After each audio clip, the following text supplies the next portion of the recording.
C'est le pasteur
missionnaire à Soumou Ouamé, Lambert.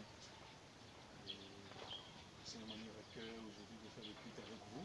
Amen. C'est mon fils spirituel. Voilà. Voici l'eau qui sort de la bouche du poisson est la plus fraîche. Je vais le laisser lui-même se présenter. Ok, bon, je me nomme Mohamed Christian. Pasteur à Soumou, c'est le père spirituel. Qui a décidé qu'on fasse le culte avec vous. Alléluia.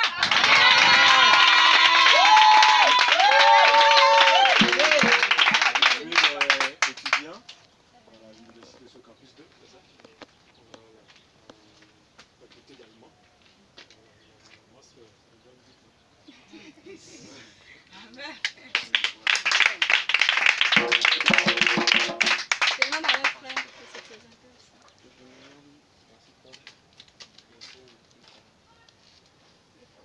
À la vie. À la vie. Amen.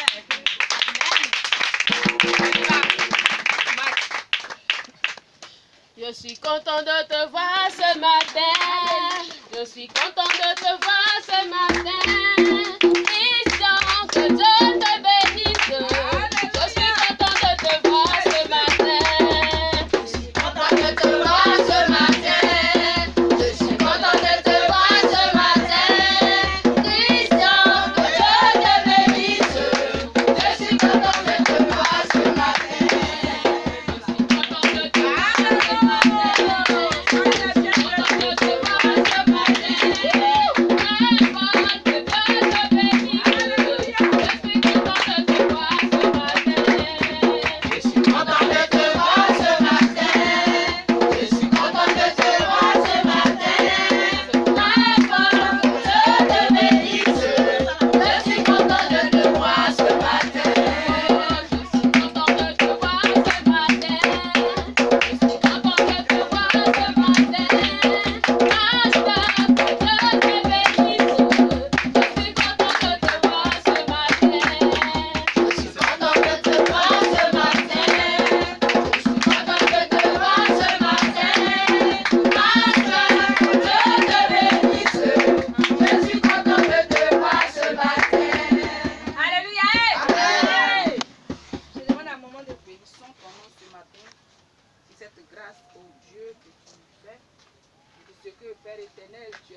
viennent ce matin t'adorer. Merci, Seigneur, pour la présence de tout un chacun. Et aussi, Seigneur, au Dieu, des nouvelles personnes qui sont arrivées ce matin avec nous. Seigneur, pour partager le culte au Père éternel en ce jour. Je prie afin que tu les bénisses, Seigneur. Tu bénisses leur séjour, ô Dieu puissant, dans ce lieu, dans cette maison. Et que toi-même, tu accordes ta grâce, Seigneur, ô Dieu, sur leur vie. Permets que tout ce que nous allons faire, Seigneur notre Dieu, ta parole aussi qui va être, ô Dieu, dite. Seigneur, tu permets que, Seigneur, cela puisse bénir chacun.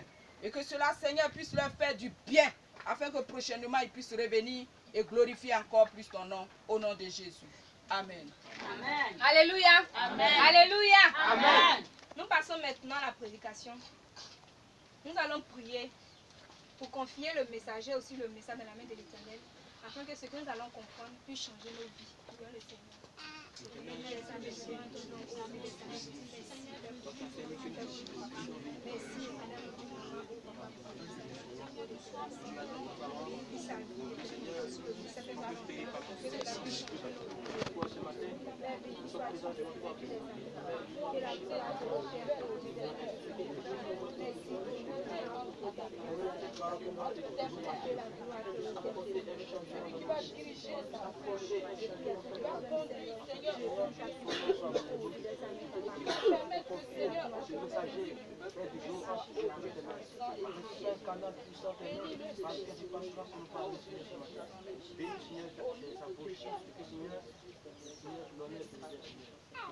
Alléluia.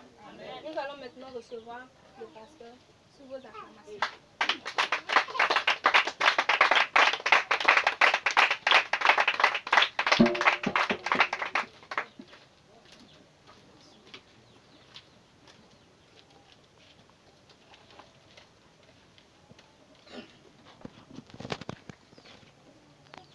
Je vous salue tous dans le nom de notre Seigneur Jésus-Christ. Soyez bénis. Soyez tous les bienvenus ici à la MFND de la mission évangélique au Père et Nation des disciples. Soyez les bienvenus et tous ceux qui sont à présent à l'écoute ou qui assistent à notre culte, que Dieu dans sa grâce, le Seigneur vous bénisse. Amen. Gloire à Jésus. Amen. Voilà. Nous allons, sans tarder, faire la lecture de notre message d'aujourd'hui. Lisons dans Actes. Actes chapitre 12, à partir du verset 1 jusqu'au verset 6.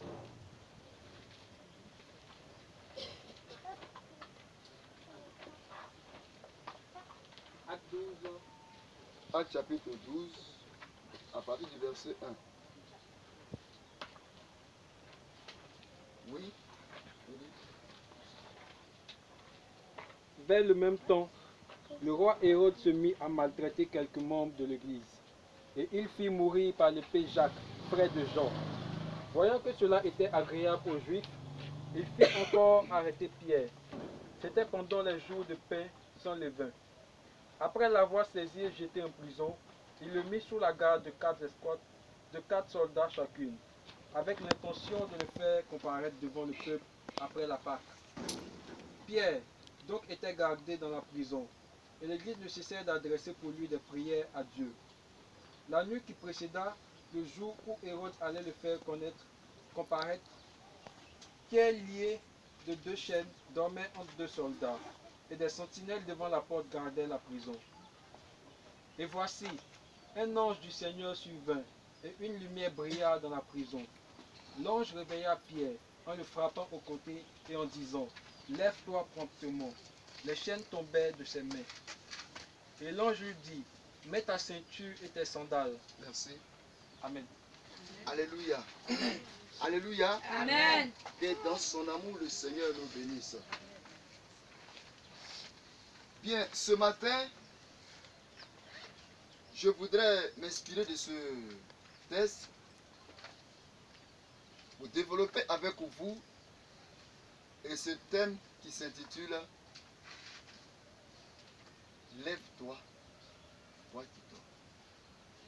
Alléluia. Je voudrais, en utilisant ce passage, parler aussi du sommeil. Parler aussi de la conscience. Et surtout, faire ce qu'on appelle la typologie. Gloire à Jésus. La typologie, c'est la comparaison spirituelle. C'est comparer un fait physique à un fait spirituel ou à un caractère qui existe dans la vie de quelqu'un et qui se démontre. Alléluia. La typologie, elle est bel et bien biblique. Quand on regarde par exemple, en faisant la typologie ou la comparaison spirituelle, on peut par exemple dire que dans Somme chapitre 1, et à partir du verset 1 jusqu'au verset 2 à 3, il a dit que l'arbre qui est planté à un courant d'eau est comme, c'est-à-dire l'homme qui craint Dieu, l'homme qui aime Dieu, l'homme qui lit la parole de Dieu, l'homme qui met la parole de Dieu en pratique, il est comme un arbre qui est planté près d'un courant d'eau et qui donne ses fruits et ses feuilles en sa saison.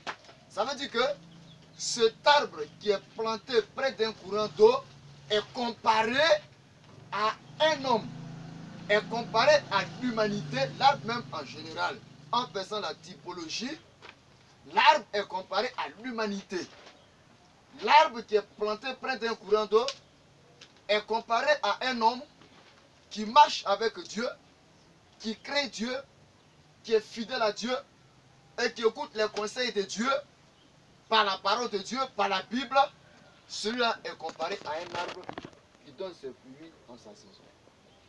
Donc la typologie, c'est la comparaison spirituelle, c'est comparaison à un fait pratique ou réel, à un fait spirituel qui se caractérise dans la vie d'un homme. Gloire à Jésus. C'est pour cela que je voudrais me servir vraiment de ce texte-là pour vous parler, mes frères et mes sœurs, à un problème de la conscience. Alléluia. Le verset 6, il est dit: la nuit qui précéda le jour où Hérode allait le faire comparaître, Pierre lié de 2 chaînes dormait entre 2 soldats, eux des sentinelles devant la porte gardaient la prison. Alléluia. Et le texte dit que quand le Seigneur Jésus, après sa résurrection, devrait aller au ciel, mais avant de partir, le Seigneur a confié des tâches à ses disciples pour aller annoncer l'évangile, pour aller prêcher la parole de Dieu partout. Il leur a confié la tâche et il est parti. Mais avant d'aller, il a dit: attendez jusqu'à ce que le Père a promis, c'est-à-dire le Saint-Esprit viendra sur vous et vous serez mes témoins. Donc, ils sont restés dans la chambre haute. Après avoir reçu le Saint-Esprit, ils devraient maintenant commencer à travailler. Ils devaient commencer maintenant à aller évangéliser. Et c'est ce jour-là que, le premier jour, 3000 âmes se sont données au Seigneur en évangélisation, pendant l'évangélisation de Pierre. Après cela, ils devraient commencer pour aller loin. Après ce temps, après ce miracle, les disciples vont commencer à aller annoncer l'évangile partout. Mais, vous voyez que, quand ils ont commencé à annoncer l'évangile a commencé à prendre toute la ville. l'évangile a commencé à aller partout. Et les gens ont commencé à comprendre l'évangile. Et le nom de Jésus-Christ était prêché partout. Le nom de Jésus était prêché partout. Quand Hérode a vu ça, il n'était pas content. Il n'était pas content parce que le nom de Jésus-Christ est en train de prendre une ampleur. Il n'était pas content. Alors qu'est-ce qu'il va faire? Par sa politique, il va commencer à chercher à freiner cette œuvre. Il va commencer à freiner cette œuvre-là pour ne pas que l'œuvre continue. Il saisit Jacques, il coupe sa tête. Mais quand il a posé ce acte, les gens étaient contents de lui. Ils ont dit vraiment tu es un garçon. C'est comme ça un homme agit. Étant encouragé par le peuple, il est là encore, il a mis la main sur Pierre. Il a saisi Pierre, il l'a mis en prison. Puisque ce jour-là coïncidait bien avec un jour de sabbat où on ne doit rien faire, alors il a mis Pierre en prison. Pendant que Pierre était en prison, la Bible dit que l'église a appris la nouvelle. Au commencement, eux n'étaient pas avertis, ils n'étaient pas prévenus, et puis ils ont attrapé Jacques, ils l'ont tué. Ça les a surpris. Mais cette fois-ci, pour Pierre, ça ne les a pas surpris. Mais ils ont appris qu'il est déjà en prison. L'église va commencer à intercéder pour Pierre. Pendant que Pierre était en prison, l'église intercédait. Mais voyez que,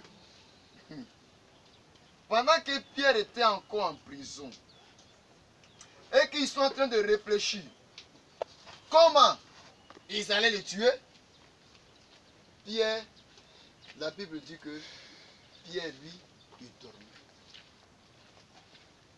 Pierre dormait. Je voudrais me saisir seulement de ce verset-là pour vous parler un peu d'un sujet de conscience. Pierre dormait. Vous me voyez un peu? Tu marches avec ton frère. Tu marches avec ton frère. Et pendant la persécution, on l'attrape devant toi-même. On le tue. D'abord, cela doit t'effrayer. D'abord, cela doit attirer ton attention. Et plus tard, ils ont saisi Pierre lui-même. Parce qu'il sait comment ils ont tué son frère. Ils l'ont saisi lui-même, ils l'ont mis en prison. Pendant qu'ils réfléchissent, comment ils vont le tuer? Pierre étant lié, gardé par des soldats dans la prison, en bon principe, qu'est-ce qui devrait être la réaction de Pierre? Ils ont tué son frère. Et lui-même, ils l'ont saisi après pour le mettre en prison parce qu'ils vont le tuer. Quelle devrait être sa réaction? Pierre devrait réagir. Même s'il ne pouvait pas sortir de la prison, il pouvait être au moins inquiet. Il pouvait avoir peur. Il pouvait être inquiet pour dire, hé, encore moi dans cette prison. Mais Pierre, il dormait. Pierre dormait. Alléluia. Pierre dormait. Je crois qu'aujourd'hui, c'est comme ça que certains sont en train de dormir sur les sujets. Certains sont en train de dormir sur les problèmes. Toi, on t'a attrapé pendant la persécution, on dit on va te tuer. On va te tuer. Et tu es en prison.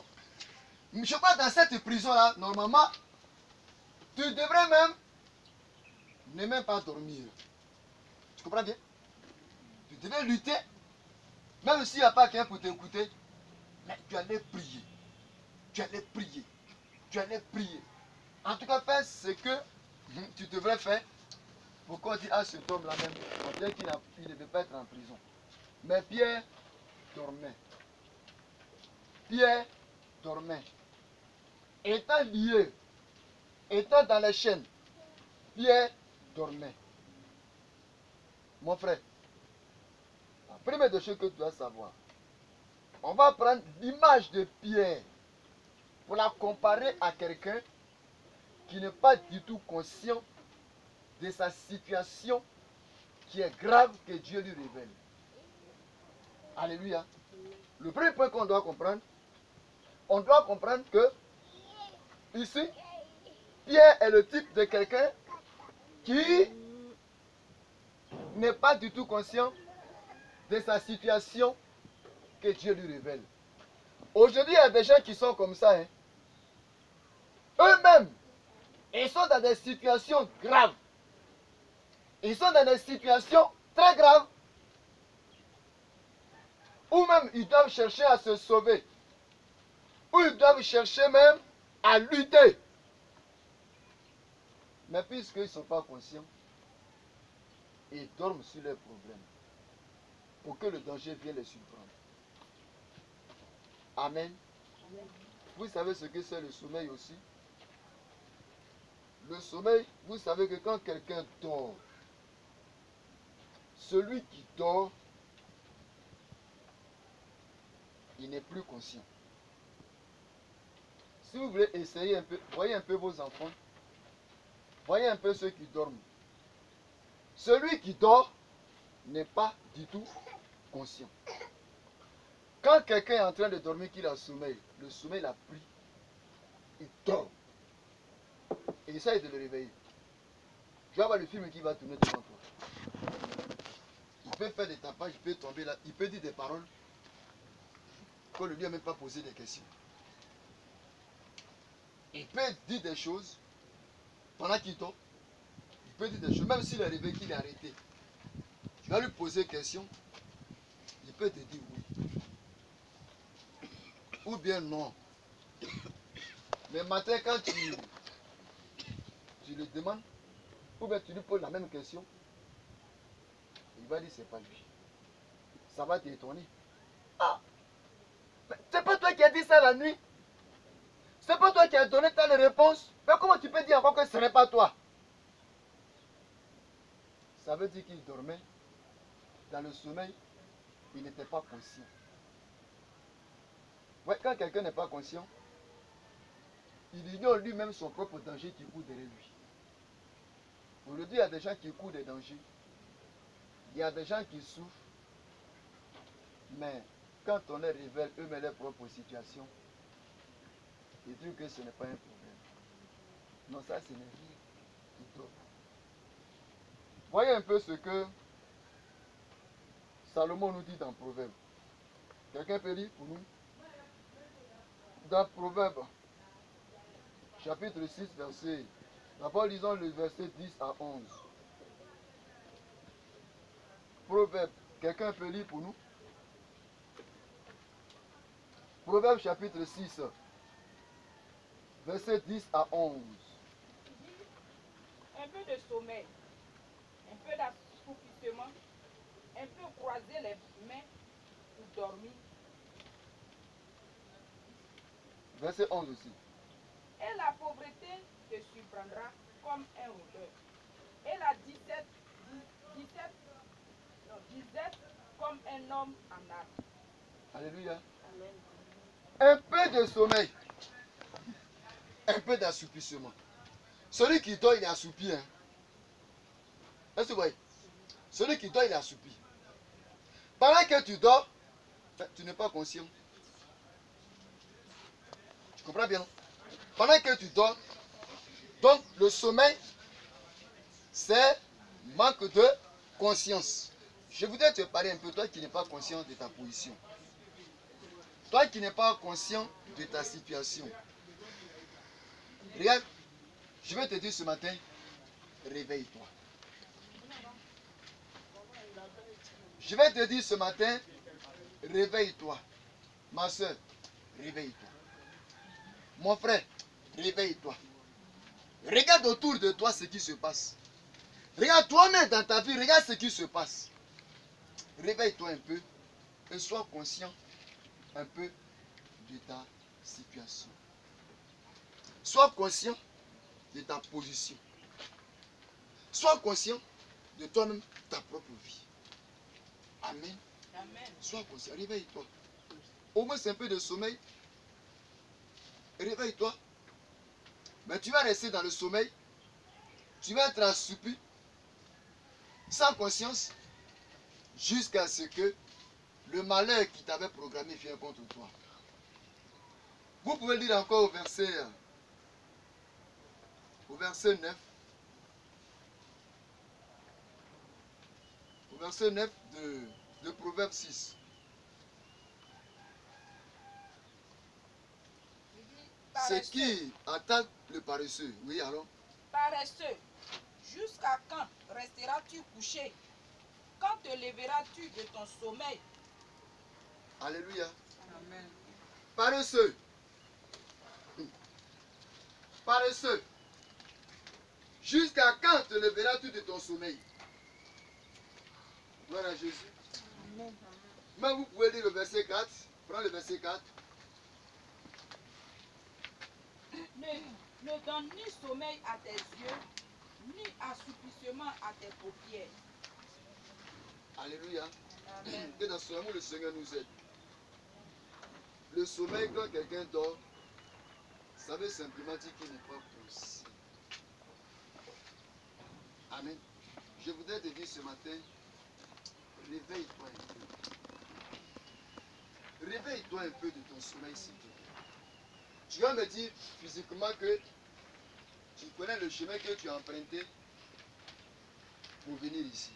Oui. Tu connais le chemin que tu as emprunté pour aller là où tu es assis. Et tu connaîtras toujours le chemin pour retourner là où tu vas partir. Physiquement, oui. Mais regarde, spirituellement parlant, tu dors. Puisque tu as assoupi.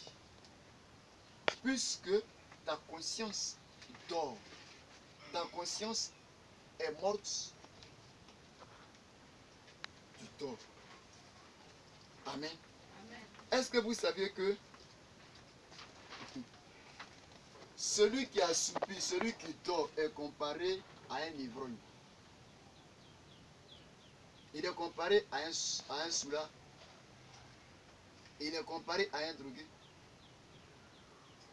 Par la drogue, il tue sa conscience et il dit des choses qui n'est pas lui-même conscient. Par l'alcool, il dit des choses pendant qu'il est ivre, il dit des choses dont lui-même n'est pas conscient. Et quand son ivraie passe, on lui pose la question, il dit que ce n'est pas lui. Il ne sait pas le chemin qu'il est en train de courir. Aujourd'hui, comme Habakkuk pouvait dire, malheur à toi, toi qui fais boire ton prochain pour voir sa nudité. C'est-à-dire, si tu ne peux pas voir la nudité de quelqu'un comme ça physiquement, il faut le faire boire. Ou il faut la faire boire. Pendant qu'elle est ivre, elle va libérer sa nudité. Tu vas faire ce que tu veux avec elle. Pourquoi? Parce que simplement, elle n'est plus consciente à cause de l'effet de l'alcool. Celui qui dort, celui qui est saoulé, ils sont même chose. Ils perdent la conscience. Vous comprenez bien? L'animal aussi, celui qui dort est même chose comme un animal. Vous savez que dans l'anthropologie par exemple, quand Dieu a créé l'homme, il a donné 3 éléments qui sont essentiels en l'homme, qui est esprit, âme et corps. Alors que la création de l'animal a une âme, un corps, mais l'animal n'a pas d'esprit. C'est l'esprit qui fait que l'homme peut réagir. L'homme peut se révolter. L'homme peut être conscient. L'homme peut être sage. Ça, c'est l'esprit. C'est la conscience. Mais l'animal n'a pas cette conscience-là. Voilà pourquoi souvent, quand tu trouves un animal, même l'animal, un chien peut mordre le fils de son propriétaire. Alors que c'est le fils de son propriétaire, hein. Le chien le mord.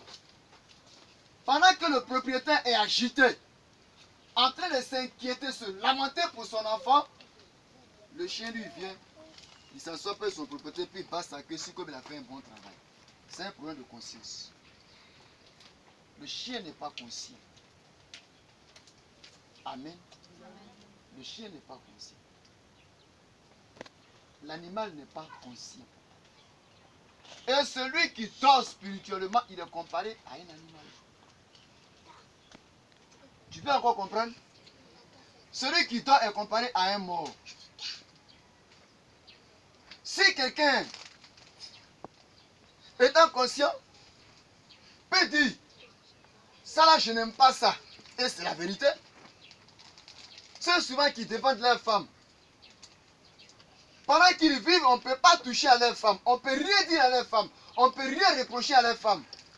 Mais regardez quand il est mort, son cadavre est couché là, bien dressé sur le lit. On va traiter sa femme de sorcière. On va traiter sa femme de mauvaise, de menteuse. Ils vont la mépriser. Ils vont l'insulter. Ils vont dire tout ce qu'ils veulent sur sa femme. Mais là où sa bouche est fermée, sa bouche sera toujours fermée. Il ne dira pas pardonnez, laissez ma femme. Pourquoi? Parce qu'il n'est pas conscient.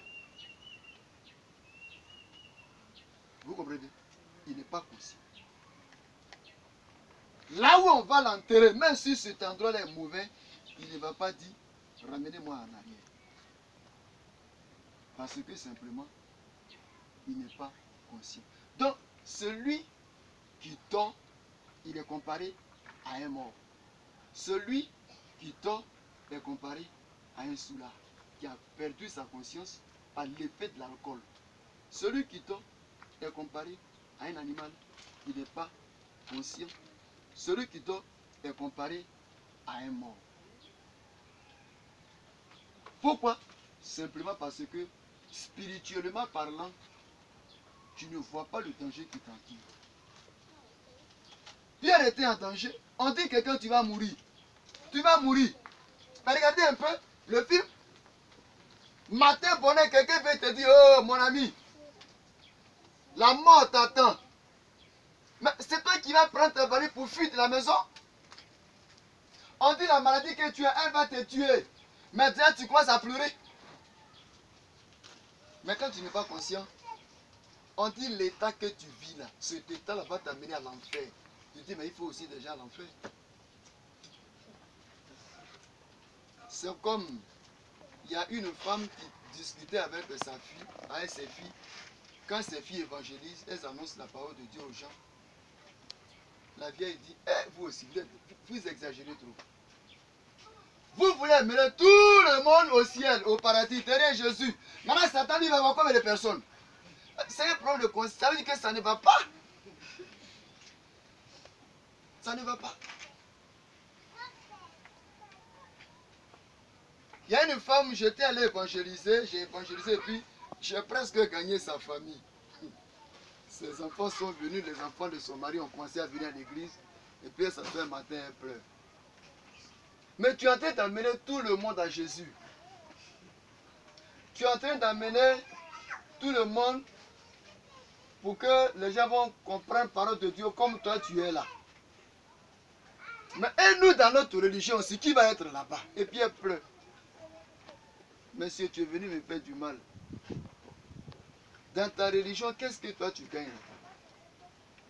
Parce que Jésus est venu donner la vie.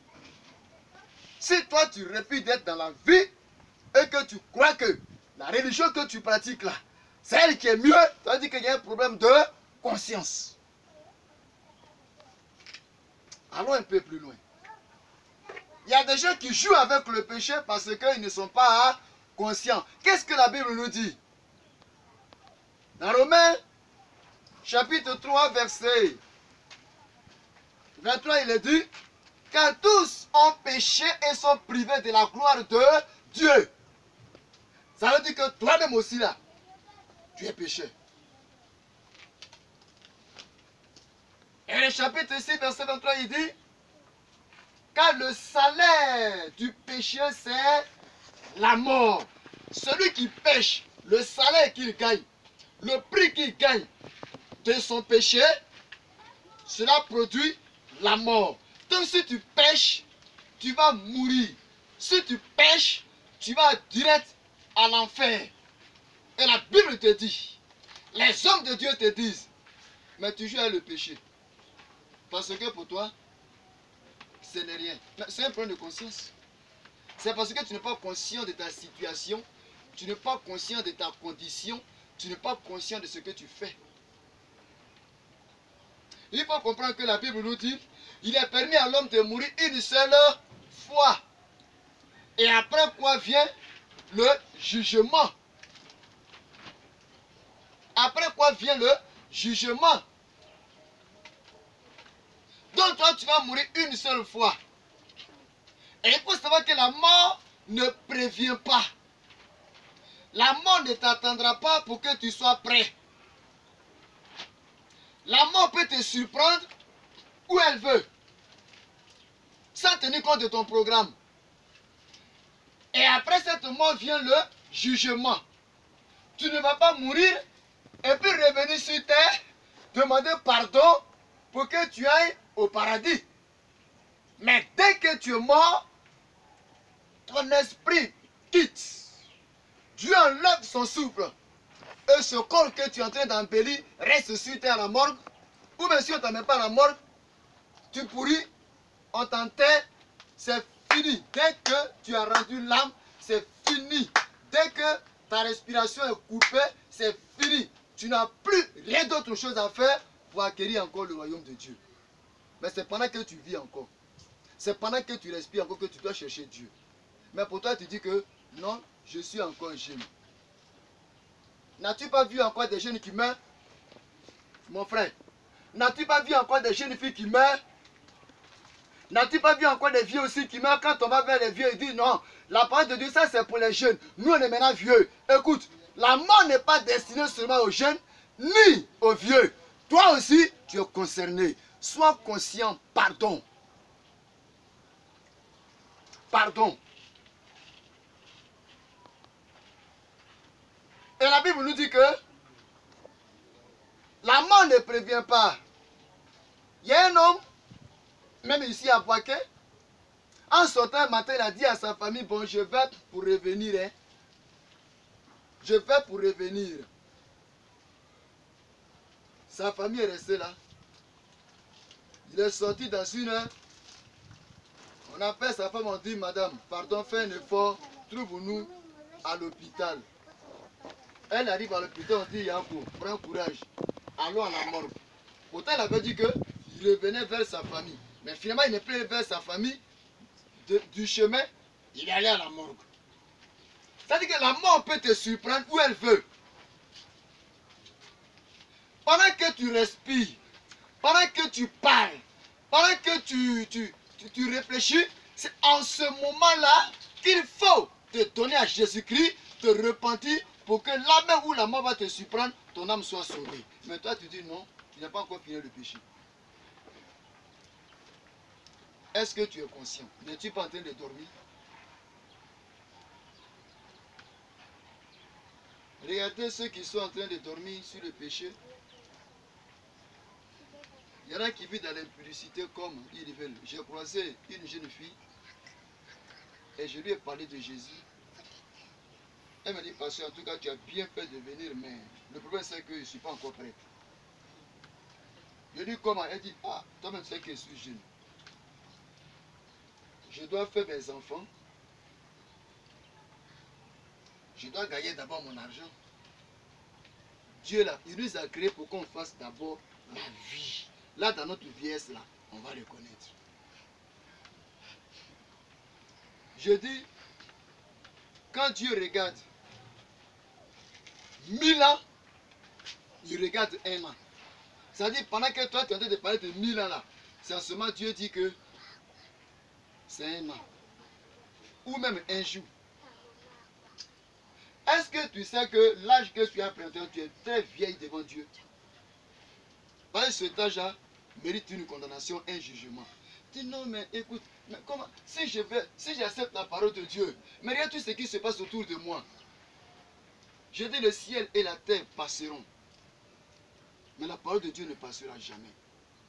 Si tu t'attaches à cette parole-là, tu seras sauvé.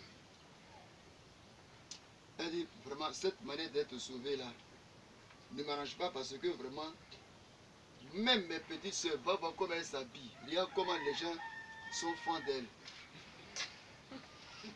Moi aussi, je dois être comme ça. Je dis, ma fille, je suis venu te dire que Jésus t'aime. Ce qu'il va te donner est plus que ce que tu vas perdre. Elle dit quelque chose. Elle dit, Jésus va d'abord, il va pardonner ton péché. 2, il va transformer ta vie. 3, tu auras la vie éternelle. Tu seras appelé enfant de Dieu. Elle dit, ah, vraiment, où je m'en vais là? Ma soeur, pardon, je te demande pardon. Quoi. Et puis c'est à moi qui te demande pardon. Toi-même pour ton salut. Toi-même pour ton salut, tu me demandes pardon. Ma soeur, pardon. Parce que plus tu avances dans les versets, plus ça me dérange, ça m'excite à laisser ce qu'il doit faire. Alors que ce qu'il doit faire là, c'est normal. La fille, elle est restée comme ça. Je suis venu à la maison. Pas longtemps, dans ces jours, j'ai passé. Je demande après elle. Elle me dit, la fille là, elle est paralysée. Elle est paralysée, ses bras ou ses pieds, tout est pas. On ne sait pas comment elle s'arrange. Elle est paralysée. Mais puisqu'elle ne peut pas rester à Boiteville, on l'a amenée dans son village. Bon, peut-être que maintenant elle va se repentir. Ouais.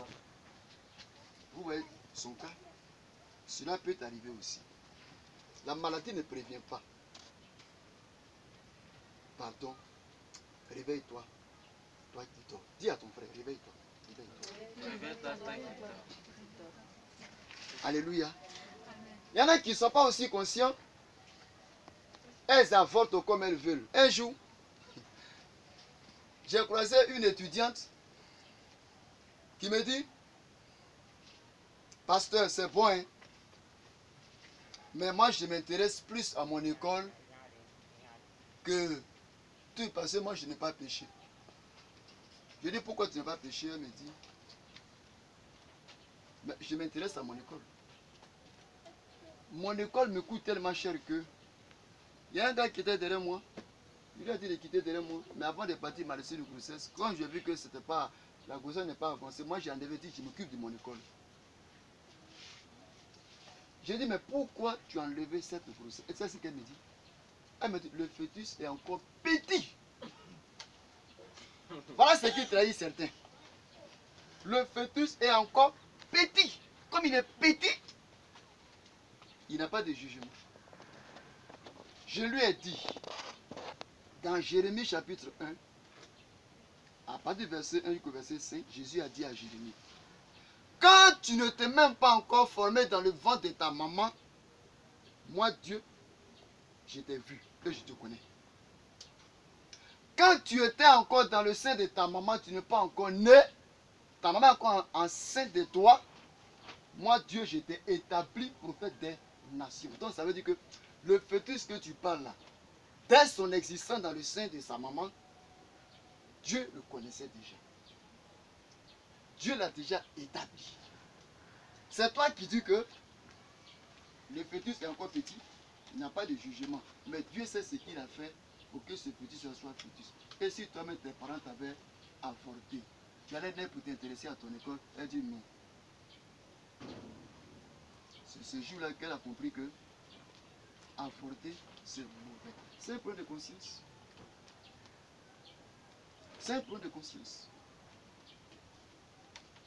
Il y a un adage qui dit, quand tu ne manges pas le rat, là, c'est pas la peine de mailler sa sauce. Ou bien, quand tu ne manges pas le rat, il ne faut pas mailler sa sauce. Tu ne veux pas enfant, alors qu'un enfant vient par relation. Mais toi, tu as fait relation sans gagner enfant.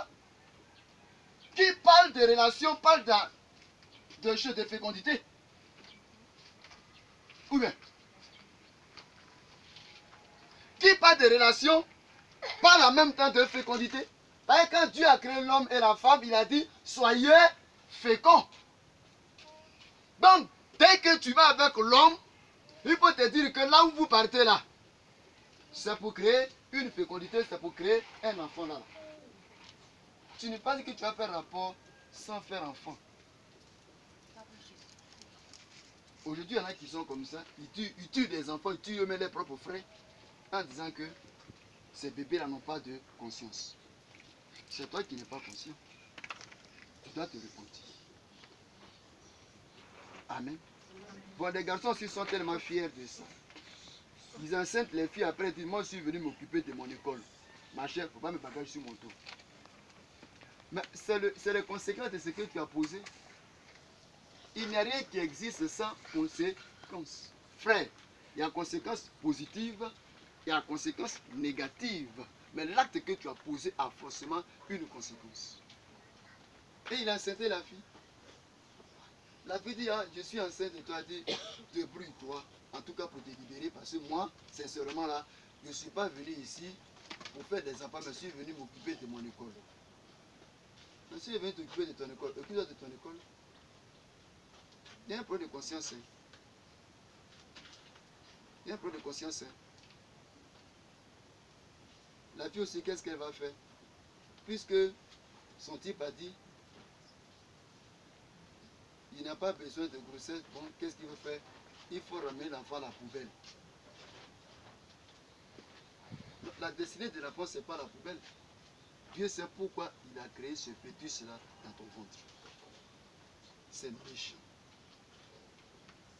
C'est méchant. Tu dors sur toi-même ta propre mort. Il y a des gens, même par des révélations, on vient leur dire, ah ma soeur, là où tu marches, là, fais très attention. Il faut faire attention. Ce qui te tue, ce qui te suit là, ça va te tuer. Dis ce qui est sûr, tout le monde est appelé à mourir. C'est un problème de conscience. C'est que tout le monde est appelé à mourir. Moi-même, j'allais mourir. Tu ne sais pas ce qui est derrière cette mort qui te suit. Quand on va évangéliser des gens, ceux qui chassent les hommes de Dieu, ils méprisent les hommes de Dieu, parce que pour eux, ils sont mieux que Dieu. Non, mon frère, tu es en train de dormir sur toi-même ton malheur. Réveille-toi un peu, s'il te plaît. Réveille-toi un peu. Alléluia. Voici encore, je vais terminer par là, le sujet qui fait même la grande ignorance même de certains, même des hommes de Dieu, mais des enfants de Dieu qui sont dans les églises. Qu'est-ce que Jésus a dit dans Marc 13, dans Matthieu 24, Jésus l'a dit, quand Jésus sortait du temple avec ses disciples, ou bien si vous voulez, on va le lire un peu. Marc a parlé de cela qui concerne le retour de Jésus. Matthieu aussi a parlé de cela. Alléluia. Bon, on peut prendre Marc 13. Hein. Bon, restez sur Matthieu 24. Vous allez comprendre cela.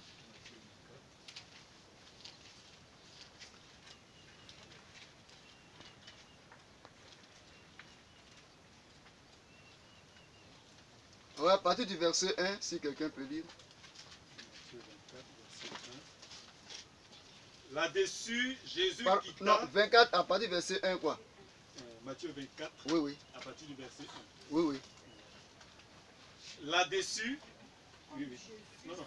On n'a pas la même version. Ah, t'as pas la même version, oui, oui. Allons-y.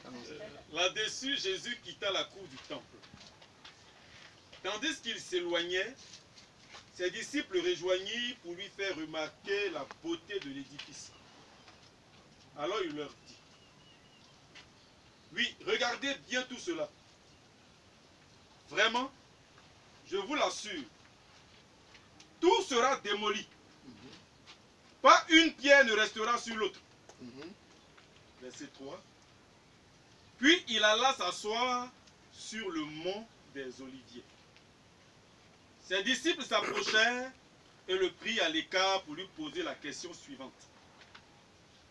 Dis-nous, quand cela se produira, et quel signe précédera ton retour et la fin du monde?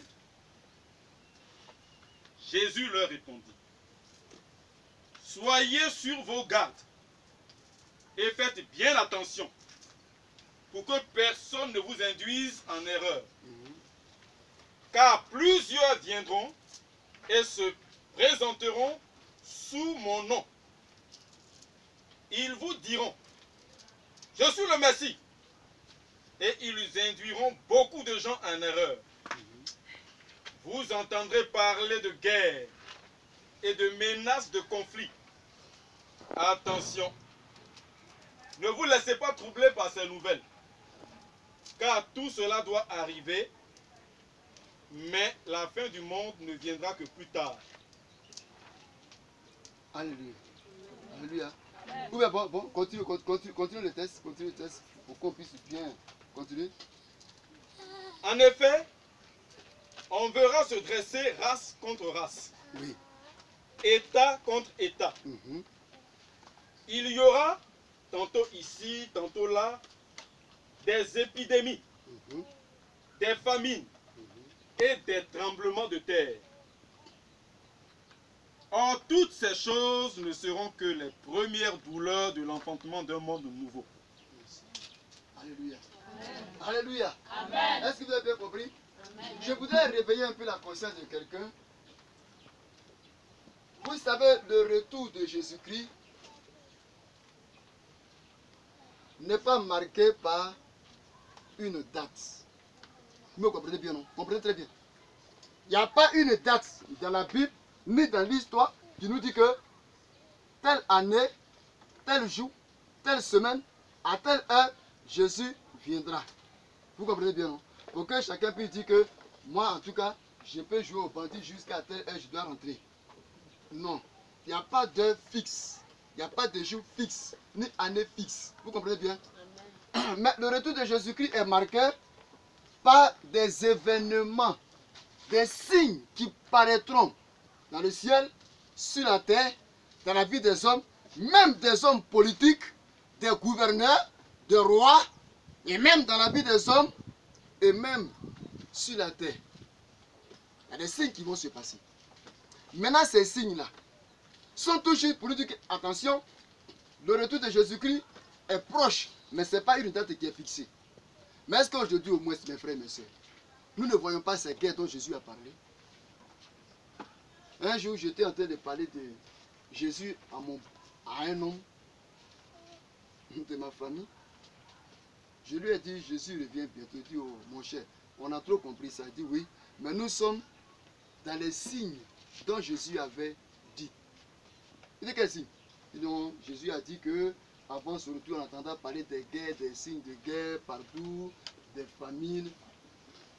Il dit, écoute, je lui parlais, c'était en 87. Il dit, non, non, non, non, non, non, non. Il n'y aura jamais la guerre dans ce pays. Jamais. J'ai dit, si ce pays n'est pas sur la terre, dont Jésus a prophétisé aussi, ce pays sera épargné. Mais je ne suis pas en train de prophétiser la mort du pays. Mais c'est la parole de Dieu, j'ai dit. Plus tard, après 2000, il m'appelle et dit, mon fils, je me rappelle que tu m'avais dit quelque chose. J'ai dit oui, comme quoi? Dit, tu avais dit qu'un jour, on entendra parler de la guerre, et même dans notre pays. J'ai dit oui, c'est pas moi qui ai envoyé, mais je n'ai fait que dire ce que la Bible m'a dit de te dire. Alléluia. Aujourd'hui, mes bien-aimés, ce que nous sommes en train d'entendre, ce que nous sommes en train de comprendre, ce que nous sommes en train de voir, qui est anormal, ne vient pas d'un homme. Cela font partie des signes du retour de Jésus-Christ. Est-ce que tu es conscient? Est-ce que tu es conscient? Le retour de Jésus-Christ, mais quand on veut parler de la paix, c'est vrai qu'on va parler de la paix. Mais le retour de Jésus-Christ ne va pas épargner tout ce que nous sommes en train de combattre. Même, il y a des chrétiens souvent qui disent que, Seigneur, que cette guerre-là recule. Je ne sais pas si vous comprenez ça souvent. Que cette guerre, on ne veut pas. Mais est-ce que Dieu dit ça n'a qu'à être ça pour accomplir moi aussi ma parole? Qui a empêché la mort de Jésus? Personne. Qui a empêché la naissance de Jésus? Personne. Quand même que Hérode ne voulait même pas. Mais Jésus est né. Vous comprenez? Ceux qui disaient que si Jésus meurt, l'évangile va s'arrêter, ou bien la fête des royautés de Jésus elle va s'arrêter là. C'est qu'elles ont tué Jésus qu'ils ont accompli. Frère, je voudrais que chacun se réveille un peu. Jésus revient bientôt. Le bientôt n'est pas une date fixe. Le bientôt peut être maintenant. Le bientôt peut être demain. Le bientôt peut être après-demain. Et le bientôt peut être l'année prochaine. Même en 20 ans. Mais ce qui est sûr, Jésus revient bientôt. Et toi, quelle sera ta position? Toi chrétien. Toi chrétien, quelle sera ta place? Que dans son amour le Seigneur nous aide. On entendra parler des guerres et des bruits de guerre. Il y aura la famine en divers lieux. Des nations se lèveront contre les nations. Vous n'avez jamais entendu parler qu'il y a eu dans tel endroit la guerre ethnique. Il y a des ethnies qui se battent à présent dans certaines villes. Il y a des guerres tribales. On entend parler de tout ça là. Au lieu de chercher comment nous allons faire pour que le Seigneur nous prépare son royaume, on cherche à s'empirer dans le péché. Oh Dieu, quand vous regardez un peu l'actualité même à la télévision. Mais vous ne voyez pas ça un peu, vous les femmes, pardonnez, revenez un peu, que votre conscience soit réveillée. Les garçons qui sont en train de chanter là, ceux qui chantent là, les garçons chantent. Ils ne sont pas déshabillés. Mais comment c'est les femmes qui vont danser là? Ils sont toujours nus. Il y a un problème. Quelle femme qui peut accepter qu'on regarde sa nudité comme n'importe qui? Mais regarde, allez-y, même je suis en train de parler, l'heure à laquelle je suis en train de parler là, va assister à la télévision. Les chanteurs qui sont en train de chanter, il y a les filles qui dansent à côté, d'autres dansent sur la mer, sur l'eau, sur des piscines, tout ça. Elles sont nues. Quand les gars sont dit, oh, c'est la mode. C'est d'actualité. Que dans son amour, le Seigneur nous aide. Alléluia. On dit, il y en a qui envient les enfants. Et il y a une fille qui allait voir comme ça m'a dit, hé maman, ma copine elle a accouché. Si tu vois son bébé là est joli, que moi j'ai envie de faire bébé, mais tu n'es pas marié. Tu vas lever ça où? On dit c'est ça, hein? J'ai envie d'avoir bébé. Le bébé ne s'achète pas dans la boutique. Est-ce que tu es conscient un peu que Dieu nous aide? Alléluia. Le retour de Jésus-Christ est proche. Au lieu de nous combattre nous-mêmes pour dire que non, c'est tel qui a envoyé cette crise, c'est l'autre là qui a fait ça là. Non, regarde, prépare-toi, range toi-même ta vie. Tu vas voir que derrière ça là, celui qui arrive là, il est plus costaud que celui que tu vois pas. Est-ce que tu vas dormir encore? Que Dieu nous aide. Tu vas prier et tu vas dire, Seigneur, réveille ma conscience. Toi, femme mariée, regarde comment ton foyer est menacé. Regarde comment ton foyer est menacé. Regarde comment le diable peut mettre du désordre dans ton foyer. Ça ne te dit rien. C'est peut-être ton commerce qui t'intéresse. C'est ton argent qui t'intéresse. Regarde, on dit ton foyer. Il y a d'autres, mais quand ils reçoivent la parole de Dieu, ils veulent seulement que Dieu n'a qu'à les guérir. Mais ils veulent se promener. Ce matin, frère, je te dis, réveille-toi, toi qui dors. Tu es comparé à ce Pierre-là, qui était en difficulté, mais qui dormait quand même. Il y a un danger qui arrive. Le monde ne resterait pas ce qu'il est. Mais le danger arrive. Est-ce que la mort ne va pas te surprendre? Que dans sa grâce, le Seigneur nous aide. Tu vas prier le Seigneur. Tu vas dire, Seigneur, pardon. Réveille ma conscience. Réveille ma conscience. Il y a longtemps que ma conscience s'est endormie. Mais regarde mon comportement. Allez-y voir un peu au dehors. Sortez un peu, allez-y au bout de vous. Vous allez voir que des garçons, des jeunes, On ne sait pas pourquoi ils portent pantalon. Hein. On ne sait pas. Ils sont en pantalon. Mais le pantalon est jusqu'à ici. Et tout le slip est dehors. Et puis il marche. Et puis il marche. Il est fier d'être dans la ville comme ça parce que son pantalon est descendu et son slip est exposé. Que Dieu nous aide. L'habillement aussi des filles, tu vas regarder, tu vas dire, c'est pas la peine. C'est qu'on cache là, pour dire que le jour de mon mari verra mon sein, mais tout est aujourd'hui, tout. Voilà pourquoi même vous les femmes, même, garçon n'a même plus envie de vous marier. Tout ce qu'il allait voir dans la chambre cachée, il voit tout déjà à la plage, il voit tout déjà sur le goudron, il voit déjà tout devant les boutiques, il va chercher quoi encore? Femme, pardonnez, cachez-vous un peu. Dis à ta camarade, pardon, cache-toi.